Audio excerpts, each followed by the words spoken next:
Thank you, Mr. Chairman. Mr. Chairman, I'm glad to see some of the preliminary steps that have been taken. I'd like to refer to the legislation itself that was signed by the President. It reads, not later than 180 days after the date of enactment of this Act, the Assistant Secretary shall, now in military jargon, that means will. There's no compromise. Implement the plan required by this Act.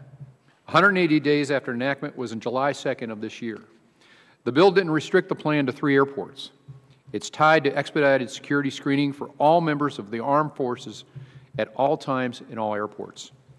We need to have this implemented wherever our service members are flying.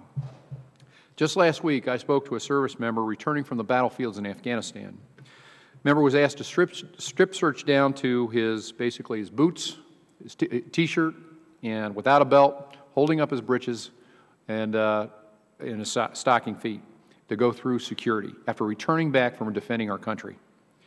I spoke to another service member a few weeks before that. Same situation.